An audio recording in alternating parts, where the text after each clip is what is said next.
अस्सलामुअलैकुम। आज हम प्रोग्राम 4.22 करेंगे। बिल्कुल वैसे ही हम इसके लॉजिक को समझेंगे जैसे हमने 4.21 वाले प्रॉब्लम के लॉजिक को यहाँ पर समझा था। तो लॉजिक को अच्छे से मैं आपको समझाने वाली हूँ ताकि स्टेटमेंट जैसी मर्जी आए, स्टेटमेंट को पढ़ के आपको समझ आ जाए कि इसका मैंने कोड कैसे लिखना है और किस तरह से मैंने इसका सोल्यूशन या लॉजिक फाइंड करना है। बाकी रही बात प्रैक्टिस की, तो प्रैक्टिस आपने लाजमी करनी है। लॉजिक का आपको समझ आ जाएगा, वो मैं अच्छे से समझा दूंगी। उसके बाद अगर आप इस प्रोग्राम को एज इट इज भी डेव C++ कहीं पे भी लिखेंगे तो ये अच्छे से रन कर जाएगा। लेकिन इसके पीछे का लॉजिक क्या है, इन स्टेटमेंट का क्या मतलब है, इनको एक एक करके मैं आपको यहाँ पर अच्छे से समझा देती हूँ। तो सबसे पहला जो आपका स्टेप होगा वो आपने स्टेटमेंट को अच्छे से पढ़ना। जब तक आपको प्रॉब्लम की समझ नहीं आ रही कि प्रॉब्लम क्या है, आपने स्टेटमेंट को पढ़ना है। जैसे कि यहाँ पर उन्होंने कहा कि एक ऐसा प्रोग्राम लिखें जिसमें आपने दो नंबर्स को इनपुट करवाना है, फिर आपने उसकी वैल्यू को स्वैप करवाना है यानी इंटरचेंज करवा देना है विदाउट यूजिंग थर्ड वेरिएबल। इसका मतलब दो वेरिएबल होंगे जो कि दो नंबर इनपुट करवा रहे होंगे, उनको उसमें स्टोर कर दिया जाएगा। जो हमने तीसरा वेरिएबल यहाँ पर लिया था टेम्प से, ताकि हम वैल्यू को इंटरचेंज आसानी से कर सके। अब उसने कहा कि आपने तीसरा वेरिएबल नहीं लेना, सिर्फ दो वेरिएबल के साथ ही मुझे वैल्यू को चेंज करके दिखाएं। ये आपका प्रॉब्लम बहुत ही ज़्यादा इंपॉर्टेंट है, पास पेपर में आता है, और दूसरा आपको समझ आनी चाहिए कि किस तरह से लॉजिक बनाना है। तो यहाँ पर हमने जो स्टेटमेंट पढ़ी, हमें समझ आ चुकी है कि प्रॉब्लम क्या है। प्रॉब्लम कह रही है कि दो वैल्यू है, उनकी वैल्यू को बदल दो, लेकिन तीसरा वेरिएबल ना आप इस्तेमाल करो। दो वेरिएबल के साथ ही ऐसा लॉजिक बनाओ कि वैल्यू चेंज हो जाए। असल प्रॉब्लम कह रही है कि वैल्यू को स्वैप करवाना है, जैसे तैसे करो, बस दो वेरिएबल का इस्तेमाल करते हुए वैल्यू को इंटरचेंज कर दो। तो एक एक करके स्टेप बाय स्टेप इसको भी हम अच्छे से समझ लेते हैं ताकि किसी किस्म की भी हमें कंफ्यूजन ना रहे। तो सबसे पहला स्टेप मैंने आपको पिछले प्रोग्राम में भी बताया था कि आपने ये देखना है कि हम क्या यूजर से इनपुट करवा सकते हैं, क्या हम इनिशियलाइज कर सकते हैं। इसका मकसद ये होता है, हमें समझ आ जाती है कि हमारे पास चीजें कौन सी मौजूद है, कौन सा डाटा मौजूद है, वो उस डाटा से हम किस तरह से इस प्रॉब्लम को सोल्व कर सकते हैं। तो सबसे पहले हमें पता चल गया कि हमने दो वेरिएबल लेने हैं, फर्ज कर लें A और B। इनसे यूजर से वैल्यू लेनी है, तो यूजर कुछ भी एंटर कर सकता है। फर्ज करें A में 2 एंटर कर दिया उसने, B में 5 एंटर कर दिया। अब हमारे पास ये वैल्यू आ चुकी है, लेकिन हम तीसरा वेरिएबल इस्तेमाल किए बगैर इनको आपस में इंटरचेंज करेंगे। तो सबसे पहला जो इसका लॉजिक है वो जरा समझिएगा कि हम क्या करेंगे। हम इन दोनों को ऐड करके इन्हीं में से किसी एक के अंदर स्टोर कर देंगे। क्यों? क्योंकि ये बड़ी रकम हो जाएगी। जब बड़ी हो जाएगी, इकट्ठी हो जाएगी, तो उनमें से एक का माइनस करेंगे तो दूसरी वैल्यू मिल जाएगी। इसी तरह जब दूसरे को माइनस करेंगे तो हमें दूसरी वैल्यू मिल जाएगी और उसको हम बदल के इनिशियलाइज कर देंगे। अभी के लिए हो सकता है थोड़ा सा मुश्किल लगा हो, लेकिन अभी के लिए समझे, मैं जो कह रही हूँ सिर्फ इसे समझे, आपको समझ आ जाएगी। A के अंदर A प्लस B कर दो यानी 2 + 5 कर दो, तो A के अंदर क्या वैल्यू जाएगी? 7 जाएगी। ऐसा ही है ना।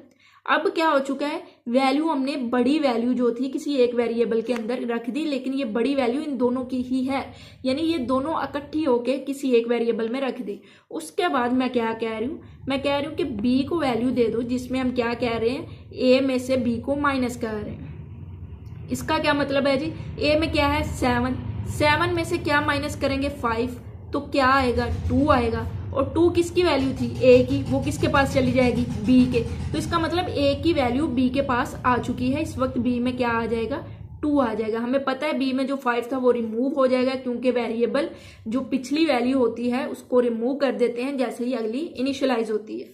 तो इसका मतलब B में तो 2 आ चुका है, लेकिन A के अंदर तो 7 ही है। तो हम क्या करेंगे कि A = A - B। अब क्या, अब B में 2 माइनस हो रहा है, पहले 5 हो रहा था लेकिन इस वक्त 2 है। इधर क्या है जी 7, तो 7 - 2 होगा तो क्या आ जाएगा? 5 आ जाएगा।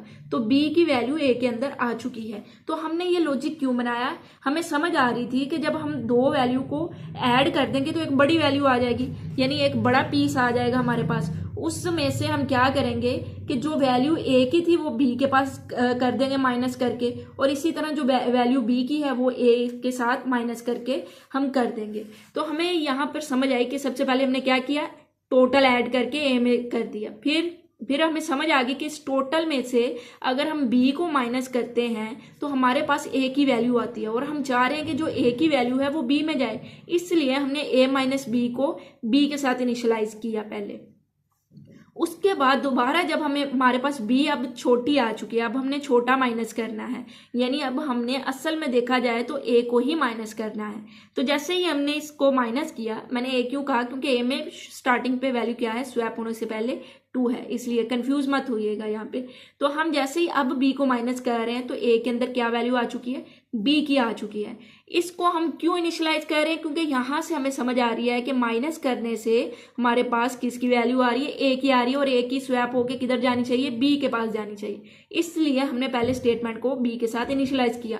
फिर माइनस करने पर किसकी वैल्यू आ रही थी, जो पहले b की थी, इसलिए हमने ये वाली स्टेटमेंट a को इनिशियलाइज की ताकि b की वैल्यू a के अंदर चली जाए और इनिशियलाइज हो जाए। तो इस तरह से हमने एक लॉजिक बना लिया है, हमारा एक सोल्यूशन बन गया है कि हमने 2 ही वेरिएबल का इस्तेमाल किया और उसी का इस्तेमाल करते हुए हमने क्या किया जी, अपना प्रॉब्लम को सोल्व कर दिया। इसको आप इस तरह से भी ले सकते हैं कि हमारे पास एक बड़ी सी बोतल है, ठीक है, पानी की, और 2 बड़ी बड़ी सी हैं, इस तरह से हो सकता है ये थोड़ा सा आपको अजीब सा लगे, जो भी है फर्ज कर लें इसमें भी इतना पानी है और इसके अंदर फर्ज कर लें कि इतना पानी है, ठीक है। अब क्या किया हमने, इस वाले को भी इसके अंदर रख दिया, क्या किया, इस वाले को भी इसके अंदर रख दिया। तो फर्ज करें ये यहाँ तक भर चुका है, तो इसमें क्या आ चुका है, टोटल आ चुका है।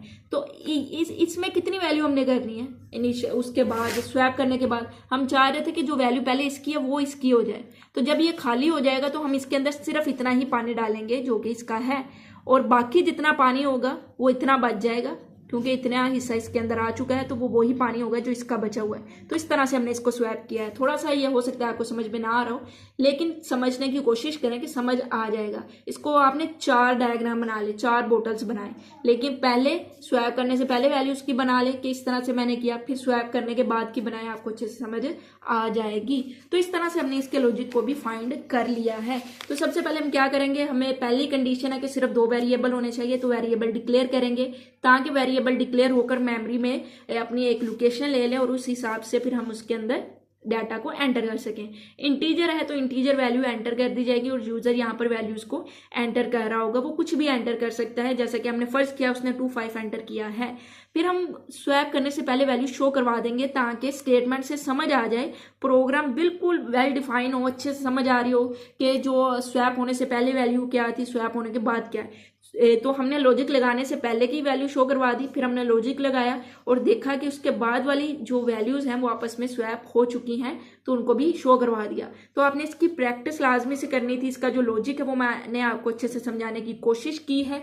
प्ले लिस्ट में आपने जाना है, वहां पर एक एक करके वीडियो को समझना है ताकि जिन प्रोग्राम की मैंने आपको प्रैक्टिस करवा दी है डेव C++ में, तो आपको समझ आ जाए कि किस तरह से डेव C++ में प्रोग्राम लिखते हैं।